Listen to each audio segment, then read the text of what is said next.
I do want to ask you a little bit about the whole comparison between Steve Austin and Goldberg. A lot of fans would see Goldberg and the rise that he was on. Again, it started in September of 97. So that's around the same time, it's just a few months prior is when we really saw things get kicked off. Or I guess it was actually the same time where Austin starts stunning Vince McMahon. That's actually the same month, September of 97. Wow, I just put that together. So when you're really starting to break out Steve Austin, to not just have some momentum, but it's clear he's going to be the top guy. Magically, a guy, bald with a goatee, black trunks, black boots, he starts getting a push on WCW TV. Fans drew a comparison. I'll admit at the time I did not. But later when I heard from, we've mentioned it already, Kevin has said, I'm talking about Kevin Sullivan, he wanted the short black boots.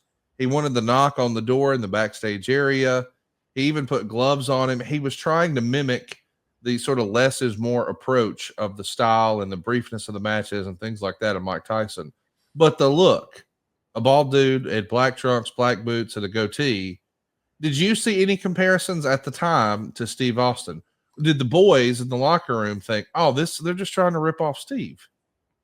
What's amazing about this, Conrad, if these were people of color or of different ethnicity, you'd be called a racist right now. That's right. Yeah, I agree. Because you say, well, what do you mean? Well, because they're two white, jacked up guys with bald heads. So, and now people, it's crazy the way people look at this stuff and, they want to pick their fights. And God almighty, I can't stand those snowflakes that do that. There's reason they should be living in their mom's basement. If they don't, I think they should move back in. I think they're much safer there. The world's a safer place in your mommy's house. But that's where the comparison ends. Yeah. And Conrad, I agree with you. I mean, look, this is two white guys that are both jacked up, bald guys, goatee, huge guys, incredibly intimidating, incredibly physical, and incredibly intense. That's where it ends. Because Steve, one of Steve's biggest things was he could talk. Not that Goldberg can't. Goldberg didn't. Goldberg's whole deal was, you're next. Steve's biggest deal was Austin 316, and he cuts a promo for the next 20 minutes. And also Steve would work for 30 minutes or 40 minutes. Steve had these incredible matches that he'd go out there. Goldberg was a complete different character. Goldberg was a person that didn't say much, didn't speak much, came out there and absolutely destroyed something. And so to me, I remember at the time seeing it, and I remember when I first saw it, I thought, maybe this looks like a Stone Cold ripoff. And then when I watched that, nothing close, nothing at all similar. I can see why people on superficially from 10,000 feet would look down and go, that's a Stone Cold ripoff. But once you look at it at any depth at all, you realize it's not. So let's talk about when WCW goes down and it becomes apparent that a lot of those guys are going to be joining the WWE locker room. Did you think there was an opportunity for Goldberg to come in? Did you think he could, that style and his work could work with a WWE presentation? What did you think about Goldberg in the WWE before it actually happened? Let me ask you something first. I'm a little interested about what happened after with the deal with Kevin, and you got to lose at some point. No matter who, and Kevin is probably the right guy to lose to. Do you think they could have done something different with him at that point? Or do you think that WCW wasn't such problems because of being sold and all that stuff and creative changing and them trying to figure out a way to get rid of their most profitable segment of their business, which was crazy. Do you think they could have done something different with Goldberg then? I actually would have preferred if he lost to Halloween Havoc the prior year. He wrestled Diamond Dallas Page, and that was a show where, infamously, it went too long, and they forgot to notify a lot of the pay-per-view distributors, so the ending was cut off. So it wound up being a monumental snafu. It's also the notoriously bad match between the Ultimate Warrior and Hulk Hogan on that same show. But in my head, the Diamond Cutter, if we think back, was once upon a time the hottest move in the business. And if Goldberg would have missed a spear and knocked himself out on the ring post or something and then falls into a Diamond Cutter, I don't think there would have been any shame to, your own move knocked you out. He reversed your own move on you, that sort of stuns you. Then he hits the Diamond Cutter and you're finished. But when it was a series of run-ins and tasers and all the other stuff they did in the main event of Starrcade, I was a little like, I don't know. But I will say this, if you go back, if you watch the crowd, man, they were with it. people underestimate how over Kevin Nash was in December of 98 and how some fans were ready for something new.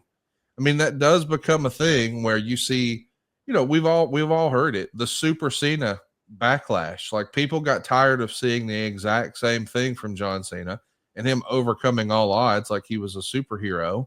And I think that's what they were trying to do is, hey, let's move on from this before it starts to have backlash. Don't you think?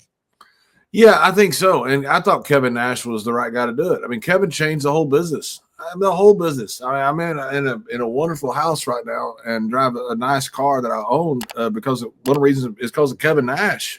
Stone Cold has a lot to do with it too, but Kevin changed the business. I mean, we went to WCW, you know, Scott obviously going first, but everything changed from guaranteed contracts. And all of a sudden they drew money first, and that translated to us. We had to answer, and we did. And thank God Stone Cold got hot. And all of a sudden, the business is one of the hottest it had ever been. You can argue against it for today's business. You know, that's a different topic. But Kevin was responsible for a huge part of that. And fans knew that. And so I thought it was fine that Kevin was the guy. You know, DDP, I think, would have been good also. He was incredibly over. And everything you say is right. But I thought Kevin was the right guy. I just thought what they did with him next, I thought they could have done something better. And I don't know what that was. I don't think they had a real plan for him after that, because I don't think they had a plan all along. They just knew they caught a freaking whirlwind by the tail. And let's ride this thing. We don't know where it's going. Well, then all of a sudden you find out where it's going. Now's when you got to have people come in going, okay, here's what we're going to do. Here's where we're going to go. You had that with Cena. You just didn't have that with Goldberg, I don't think. Don't we all love summer vacation, relaxing, laying out by the pool, barbecues, hitting the beach, doing, well, nothing? Well, how about a summer vacation from your house payments? With SaveWithConrad.com, you can do just that. Reduce your monthly payments by making the equity you built up in your home work for you. You can roll together those high interest rate credit cards into one lower monthly payment, and perhaps access some of that newfound equity to turn your house into your dream home with no money out of pocket. And how about this? You get to skip your next 2 house payments. That's right. You won't have to make your June or your July house payment. You're done until August 1st. Go right now to SaveWithConrad.com. Let my team run the numbers for you for free. There's no obligation, and if we can't help you save some cash, we won't waste your time. And did I mention we're offering a 3-year guarantee right now? That's right. That means if at any point interest rates improve over the next 3 years, you get a free refi. That's right. No new lender fees from us. So you get to save money now without wasting money later when the rates improve on a whole second set of closing costs. Why not go to SaveWithConrad.com and get a guarantee? Save money now and save money later with your friend in the mortgage business. That's me, Conrad Thompson at SaveWithConrad.com. Shoot me an email at Conrad@SaveWithConrad.com. Give us a call at 888-425-0105. Or get yourself a quick quote. Even talk to a live person right now at SaveWithConrad.com.